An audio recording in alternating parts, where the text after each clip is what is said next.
In my single years, I have dated both new money and old money men, and I definitely have a clear preference. So first, let's just go over the difference between old money versus new money.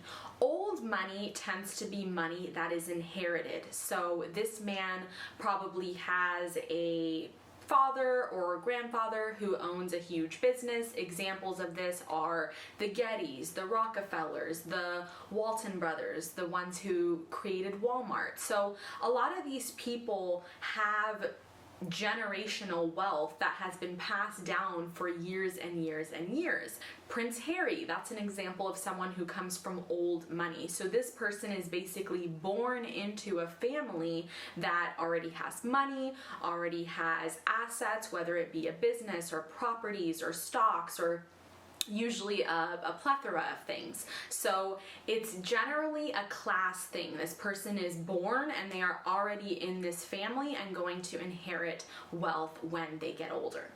On the other hand, new money is money that has been earned within that person's lifetime. So this is usually a man who comes from nothing, or maybe he was born middle class but was able to rise up the ranks. So generally these people are entrepreneurs, or sometimes they are just in the corporate world and have climbed their way up the ladder. But these are people who didn't just grow up with wealth. They weren't born into wealth, and generally their families don't have much money. They are the breadwinners of their family. Some examples of new money people would be Oprah Winfrey, Jim Carrey, a lot of actors, a lot of the athletes you see, Kobe Bryant. So all of these people made their wealth within their lifetime. So most new money people either have just a really amazing skill set athletically, or maybe some sort of musical gift,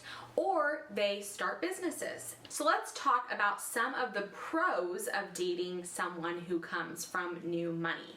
Well, first off, the money is in their bank account. And that's always a benefit, right? Because when you date someone who is old money, a lot of the time it is not technically their funds until their parents pass. So generally, they don't have much say when it comes to big decisions. Even when it comes to who they marry. As you can see with Prince Harry, he didn't have much choice when it came to that. And I mean, now he's separated from the whole royal family because of all of this. So people who come from old money don't have as much freedom in their lives, especially when it comes to big decisions and who they're going to marry and how they're going to spend their money. On the other hand, new money means liquid money. The money is actually spendable. The money is actually in their account, in their name. So there's a lot more freedom there. There's freedom in terms of who they marry. They don't need to marry someone who comes from a high class family. They don't need to marry someone who comes from a certain background or has a certain last name or has a certain profession. They are going to be a lot more lenient to marry people from all sorts of classes, especially because they were not born with money. So they are understanding and they are more likely to marry someone who also does not come from money. This isn't always the case, but I will say new money people tend to be a lot more productive, a lot more go-getters, a lot more entrepreneurial, because old money people were born into wealth. So they tend to be a little bit more spoiled, a little bit more entitled, a little bit more arrogant, whereas new money people are a lot more down to earth. Also, I feel like because they weren't born into money, they understand the value of money. They're a lot more humble. They don't judge other people based on their wealth or what they're wearing or what designers they have.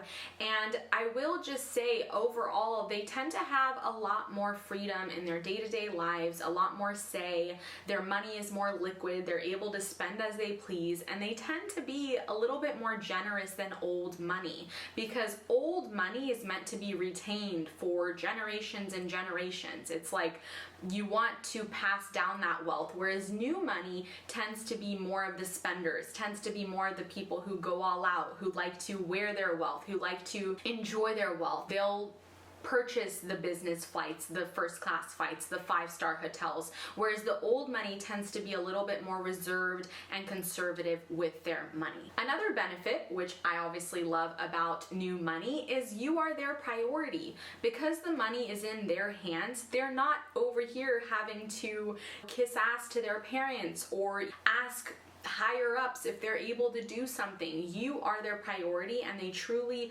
build families that they prioritize. It's not like old money where you're just one little piece of the equation and now you need to fit into his puzzle with his siblings and mom and dad, and now you need to be a part of all of these family gatherings.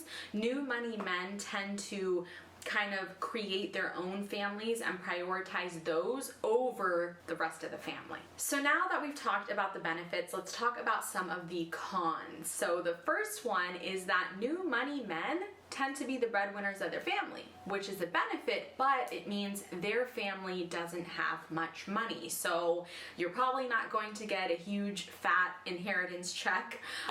You're probably going to actually maybe be helping his mom and dad, his siblings, because he is earning more than his family. So he might need to be taking care of more people. The other thing is their money tends to be active money. It's not passive money, whereas old money tends to be passive. They're just getting stock. They're just inheriting real estate. New money need to actually take action for their money. They need to keep working to generate that wealth, which is a little bit of a negative because it means this guy is probably busier. He has a tighter schedule. He has a lot going on because he needs to keep maintaining this lifestyle. And last but not least, they actually tend to have less wealth than those who come from old money, because as we know, old money is money that has been around for hundreds of years. It tends to grow and compound. As we know how interest works, it literally just multiplies and grows almost at an exponential manner. So new money men have had less time for their money to grow, so they tend to have less money overall. I have dated men who come from old money, and it was quite a different experience versus dating someone who comes from new money, who makes his own money.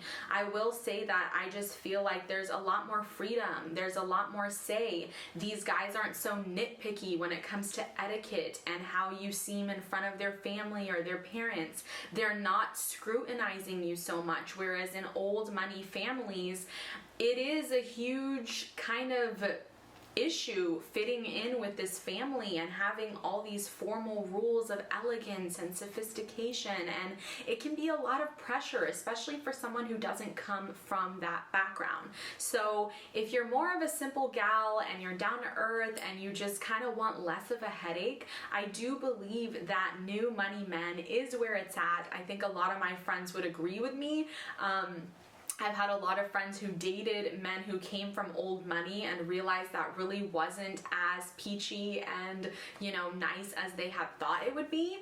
But you know what? It is a learning experience and everyone has their preferences. There's someone for everyone. So I'm not saying that old money men are bad by any means. I've met some great ones, but personally it is just not what I ended up going for and not what I ended up choosing. So that is my opinion. Definitely leave down your comments below of your experiences dating old money and new money men. Give this video a thumbs up if it was helpful, and I will see you all very, very soon. Bye!